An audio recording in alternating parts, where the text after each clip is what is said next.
I'm Hugh Hewitts. Good morning. I must say, after I went off the air on Friday, Donald Trump ordered the attack that killed Soleimani, a terrorist, and in doing so, he reestablished or attempted to reestablish deterrence. The Iranians had ordered an attack on an American base that killed one American, wounded four. Then the Iranians ordered the American embassy attacked. Then Donald Trump ordered Soleimani killed. That was, by the way, a completely legitimate use of force. As Jay Johnson, President Obama's former Secretary of Homeland Security, made plain on Meet the Press yesterday, cut number 20. No, not necessarily. Okay. If you believe everything that our government is saying about General Soleimani, he was a lawful military objective. And the president, under his constitutional authority as commander-in-chief, had ample domestic legal authority to take him out without an additional congressional authorization. Whether he was a terrorist or a general in a military force that was engaged in armed attacks against our people, he was a lawful military objective. He was a combatant. This was not an assassination.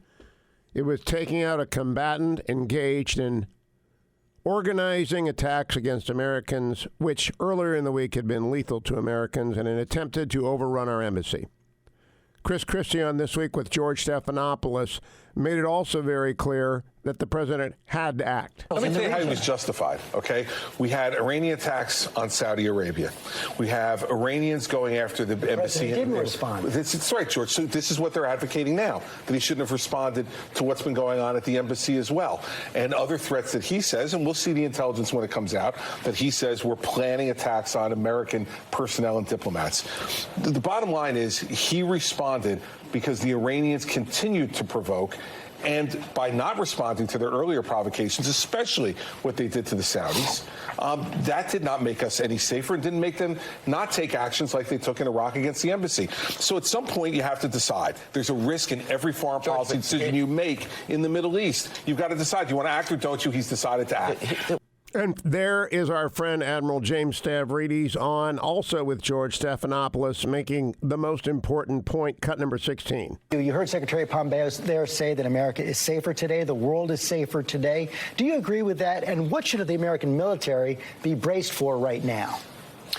I think tactically it's correct to say that the world is safer because Soleimani is dead.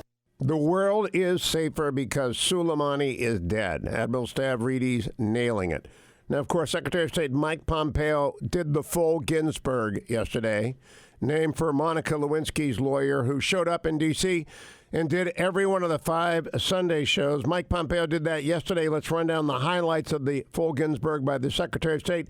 Here he is on Meet the Press with Chuck Todd, cut number 2. Well, Chuck, you captured it. We've all known about Qasem Soleimani for a long time.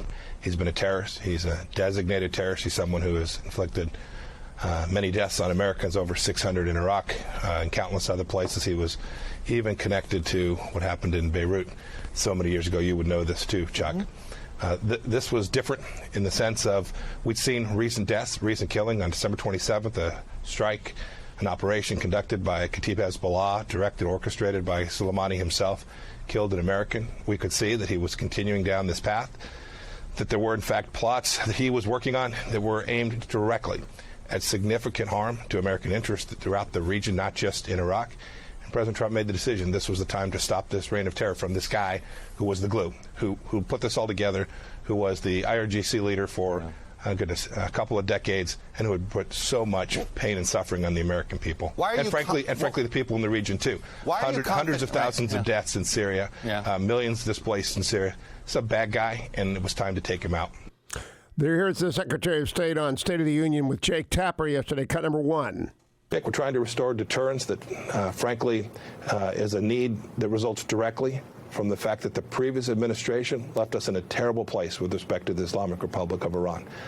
Team Obama appeased Iran, and it led to Shia militias with money, Hamas, the PIJ, hundreds of thousands of Syrians killed by Soleimani himself.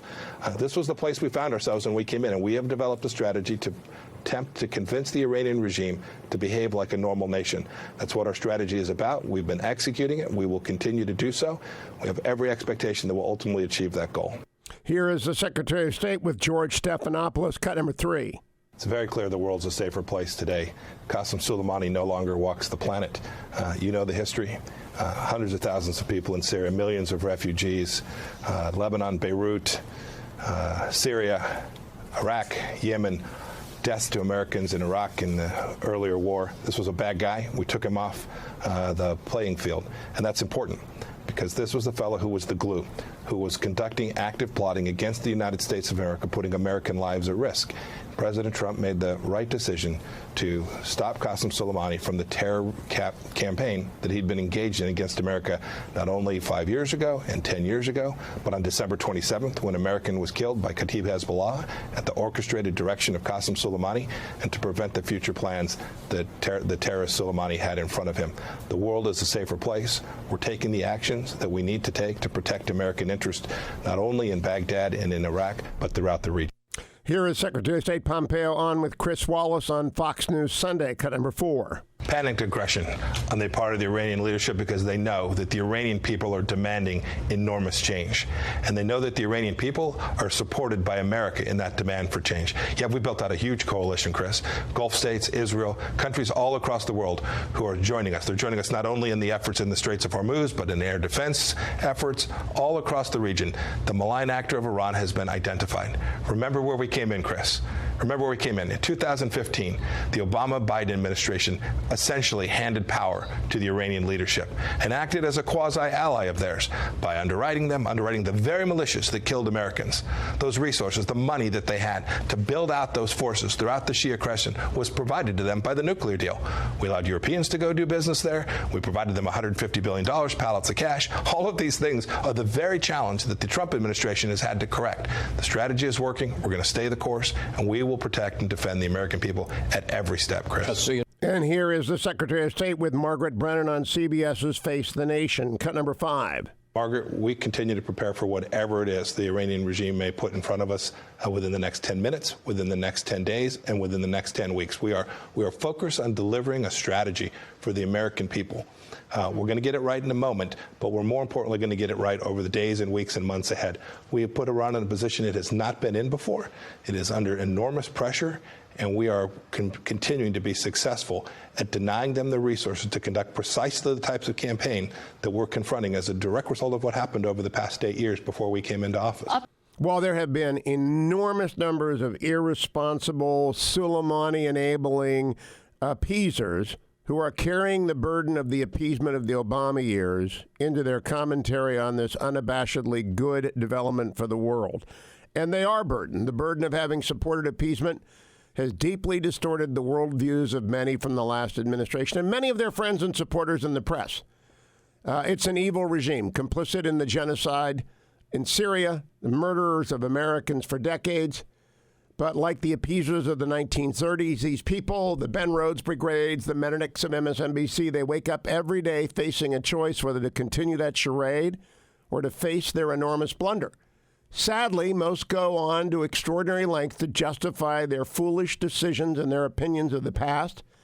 That's never been more clear than in the past 72 hours. Look, even Neville Chamberlain eventually owned his blindness in the 30s, and he died a stalwart supporter of Churchill and of resistance to the evil regimes of that era. But the appeasers of Iran, Susan Rice and Ben Rhodes and Barack Obama and their friends at Politico like Blake Househall and many others across the media, show no sign of ever moving from their shameful refusal to speak clearly about the Iranian regime, its past. Mark Warner, one of the few Democrats with character yesterday, said this to Chuck Todd, cut number 18. I want to focus on this threat and you heard what the Secretary of State said there. How you've been briefed about what this threat was. How imminent does it seem, and is it any different than what Soleimani's been doing over the last decade? I accept the notion that there was a real threat. And then the president said they attacked and we hit back. If they attack again, which I would strongly advise them not to do, we will hit them harder than they've ever been hit before.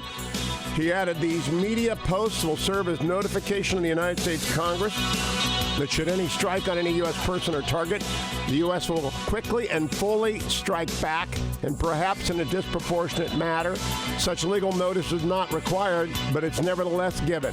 Clarity before agreement. Iran has clarity. Well done, Mr. President. Stay tuned.